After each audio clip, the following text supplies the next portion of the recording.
Chapter 6.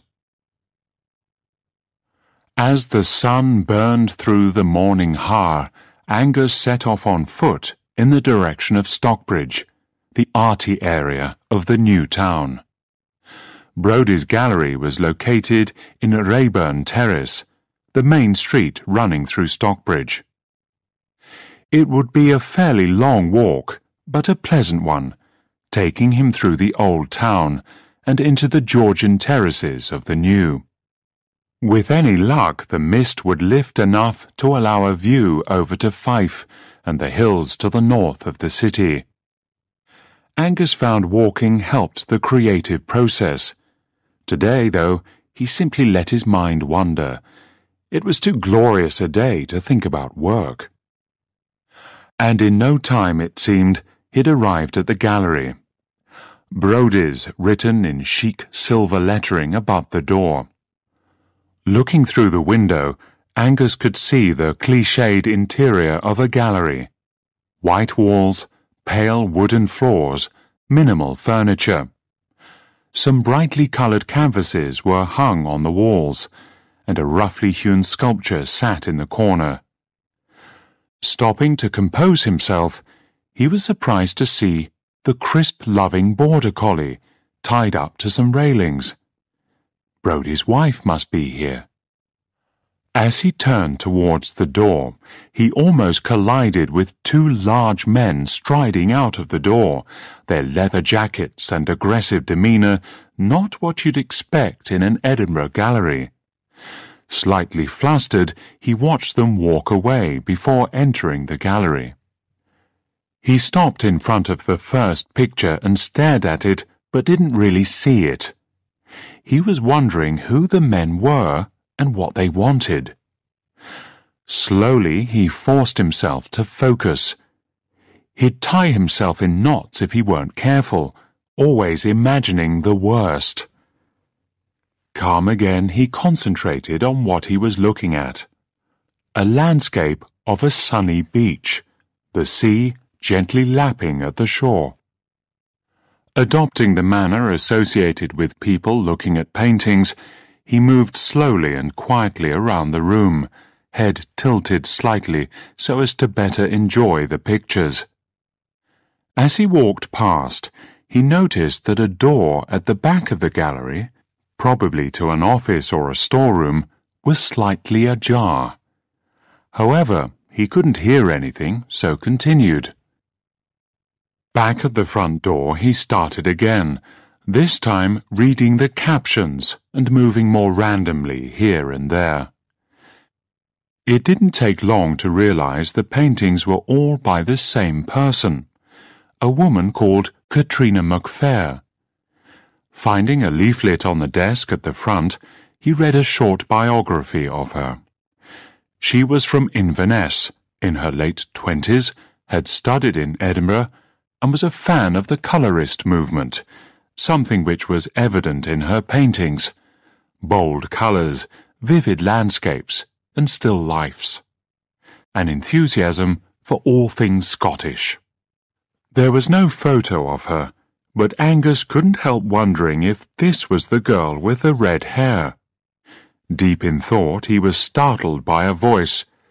"Hello, I'm sorry, I didn't hear you come in." He recognized the tall woman as Mrs. Brodie. She was expensively dressed and could have been anything between 40 and 60. She looked poised and steady, but a slight redness around the eyes and nose belied this. She also didn't look too happy to have a visitor.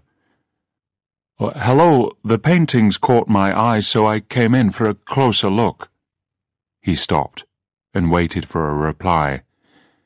Mrs. Brodie turned to look at the painting nearest them, a brief appearance of pain on her face. Is everything all right? You look... I'm sorry." Angus reached out a hand towards her. He suddenly felt very guilty for intruding on this woman's grief and misfortune. He was ashamed of letting his curiosity get the better of him, but didn't know how to put it right. She had now completely turned away from him, her hands held up to cover her face, clearly trying not to cry. "Should I go?" "I should go." Angus took a step towards the door. No, please stay. I'm sorry, I just need a moment. Please, have a look around." With her head bowed, she walked back to the small office. Angus hovered, unsure of what to do, but as she had left the door open, he took a few steps towards it. He could see her sitting at a small table, and on the counter beside her, a kettle and some mugs. "Would you like me to make a cup of tea?" he asked hesitantly, and received a nod in reply. Chapter 7. Shortly after, they were sitting opposite each other, cups of tea on the table. Mrs. Brodie had recomposed herself. Angus introduced himself. "I'm Angus." "Eleanor Brodie. Did you know my husband?" "No, I didn't."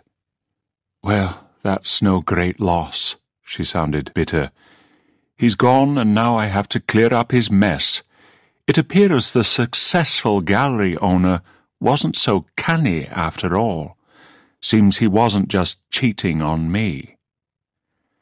Angus raised his eyebrows slightly but didn't say anything. Mrs. Brodie didn't appear to notice. "I thought Geoffrey had saved, but it turns out he owes thousands of pounds. And to whom? Some thug? God, I don't know what I'm going to do."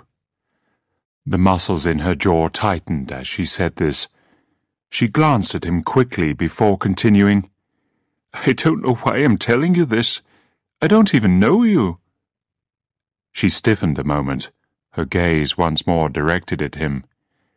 "You're not from the press, are you? You look familiar." Angus blushed.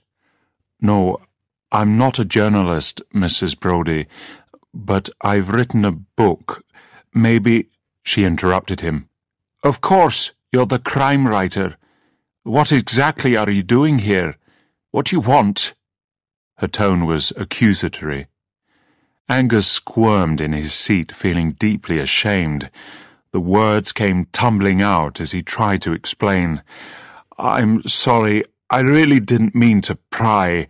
I heard about what happened, and I'm trying to write a new story, and it seemed like a good idea, you know, and I saw the dog run away and then stumbled across her and brought her back, and then I saw her, and I'm sorry."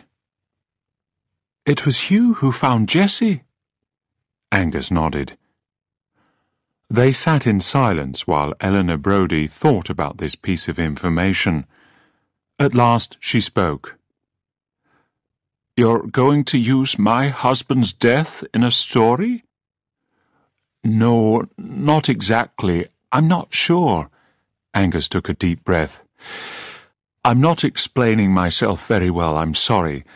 I'm here because I'm nosy. I really am. Sorry. It was very thoughtless of me. The story is just a vague idea at the moment. I don't know how it'll turn out, what it'll be about."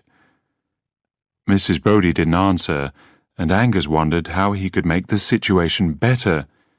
"Is there anything else I can do for you?" he asked, as Mrs. Brodie stood up to clear the table. She placed the mugs in the sink and turned to face him, hands tightly gripping the edge of the sink. She looked exhausted. "You seem to be good with dogs. You could take Jessie for a while. I can't look after her at the moment. You can come round to the house to collect some food and things for her." All Angus could do was agree. Chapter 8. Back at his flat, Jessie exploring her temporary home, Angus thought back over the afternoon. It occurred to him that he should check if it was okay for him to have the dog, seeing as it was involved in a police investigation. And he wanted to fill Ross in anyway, so he dialed his number. Ross sounded angry and began talking before Angus could really speak. Apparently the main suspect, the guy who'd been questioned, had an airtight alibi, so he was free, and the police were back to square one. They had done some research regarding Brodie's indiscretions, something which had been brought up by more than one acquaintance of the deceased, and had a new suspect.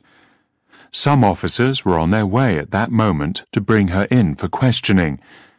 Angus felt himself go cold. Who are you bringing in? The wife, was the grim reply. Are you sure? Not yet, but she had a motive and knew where her husband was going. We just need to establish her whereabouts, more exactly at the time of the murder. Why? Angus told Ross about his meeting with Eleanor Brodie, ending with his question about Jessie. Well, it's a bit irregular, but I'll ask the chief and let you know. And I know she seems respectable, and he was a scumbag, but that doesn't mean she didn't do it. I've got to go, but I'll get back to you shortly. In the meantime, keep the dog with you and take care of her. With that they hung up and Angus went to find Jessie. Sitting down beside her on the living room floor, he couldn't help but feel sorry for Mrs. Brodie. He also felt a shiver at the idea that he might have just had tea with a murderer. Chapter 9. Angus had a restless night. He couldn't stop thinking about the case. What had started as a bit of harmless nosiness, just research for a story, had turned into something more serious. He'd had tea with a suspected murderer and was looking after her dog. He knew he should disentangle himself, but was finding the whole situation quite thrilling. It was a puzzle, and he liked puzzles. Though he didn't have access to all the information the police did, he still wanted to solve the mystery of the red-haired girl, even if it was only for his own satisfaction. He struggled with his conscience telling him to leave well alone, and only finally fell asleep, having decided to put off the decision until the morning.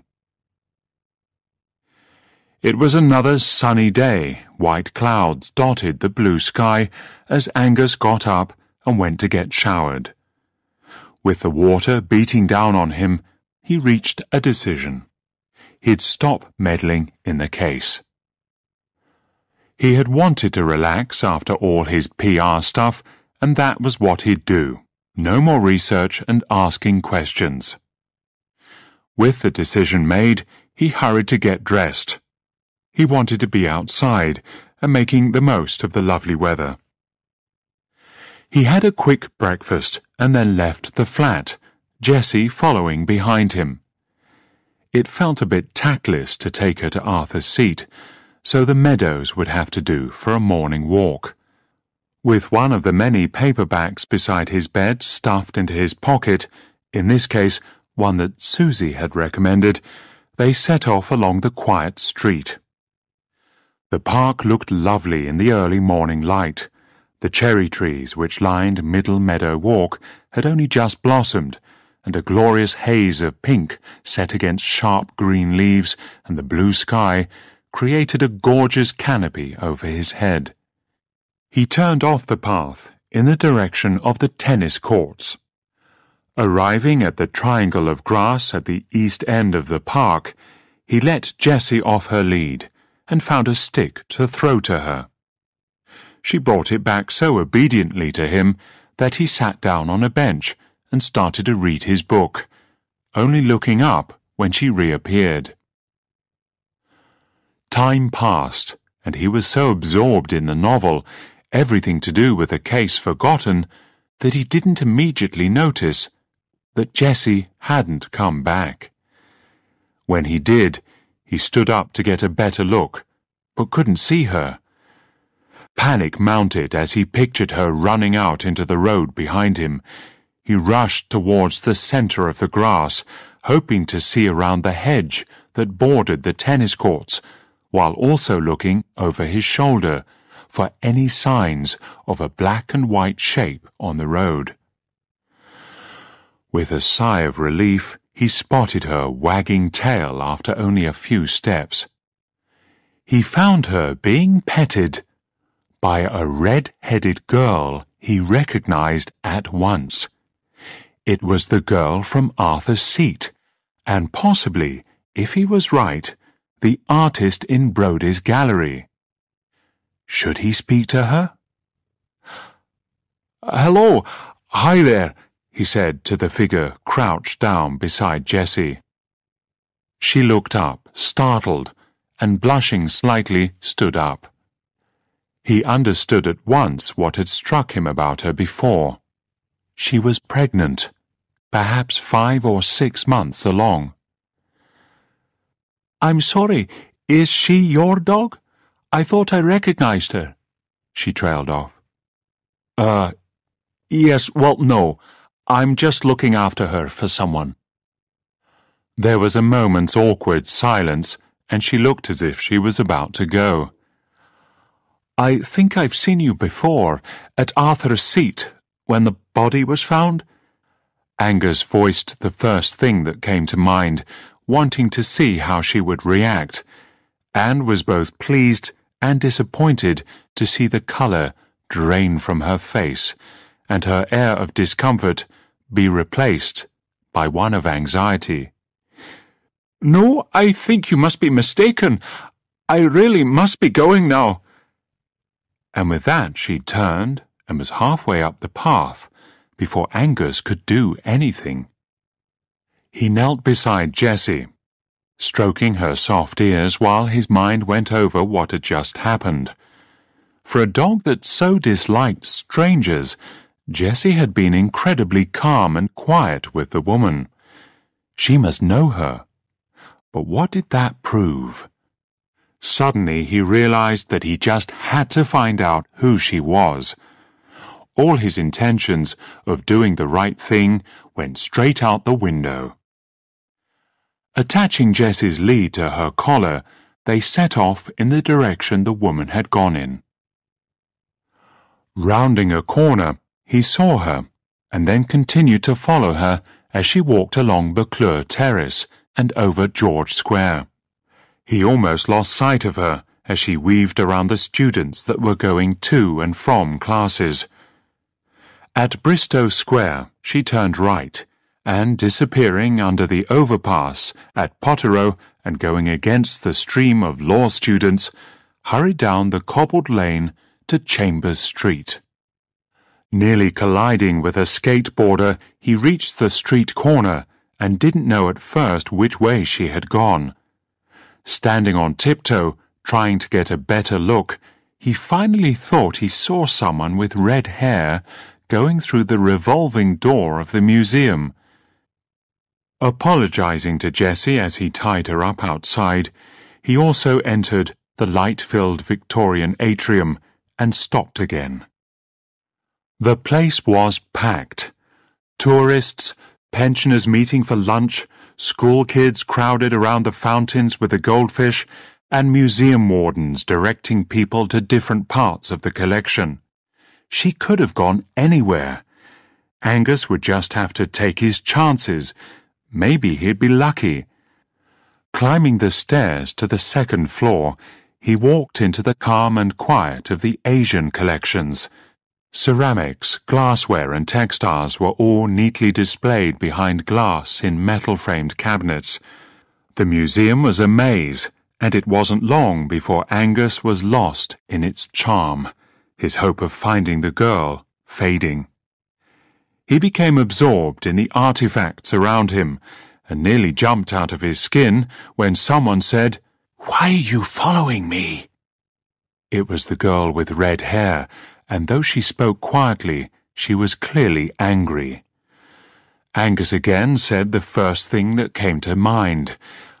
"Are you Katrina MacPhair?" "Why do you want to know?" Angus took that as a yes. "I saw you at Arthur's Seat when they brought down the body." The girl didn't react, so Angus continued. He was, or still is, exhibiting your paintings. So you must have known him, and I think you knew him very well. Is that right? Who are you? What has this got to do with you? Nothing. It's got nothing to do with me, Angus admitted. I was just intrigued. He was aware of how lame this sounded and waited for her reply. She looked him up and down and must have decided he looked harmless as her posture relaxed a little. Yes, I knew him well. She touched her rounded stomach, and her look confirmed what Angus had suspected. Brodie was the father. But I didn't kill him, if that's what you think. I was angry, but I would never have done that. I loved him, she added softly, eyes on the ground. Then she looked up at him, expression firm once again. So leave me alone. I don't ever want to see you again. Angus nodded shamefacedly and waited until she had left before slowly making his way to the exit to collect Jessie and go home. He believed her and only wondered what that meant for Eleanor Brodie. Chapter 10. He heard nothing from Ross or Susie for a few days and didn't want to bother them by calling. He had to make do with the newspaper and whatever they printed, but besides learning more about Brodie in his obituary, there was very little new information. He tidied his flat, walked Jessie, and spent as much time outside as he could. Coming out of the cinema one afternoon, a sudden shower having forced him to take cover, he turned on his phone to find Ross had tried to call. Dialing his number, he was surprised when Susie answered. Hi, Angus. Ross is just at the bar. We're at the Pear Tree House. Do you want to come and join us? Hi, Susie. Does that mean you've solved the case, then? Yes, we're celebrating, or rather recovering from the whole thing. So, are you going to come or not? I haven't seen you for a few days. Angus's smile widened at her use of the first-person singular and assured her that he was on his way. But could she say first who they'd charged with the crime? Well, you know I can't do that, but I suppose there's no harm in you guessing. Was it Eleanor Brodie? Yup. But you'll have to wait for the papers to find out more. Now get a move on. Your beer won't wait forever. Angus laughed and hurried off towards the pub and his friends.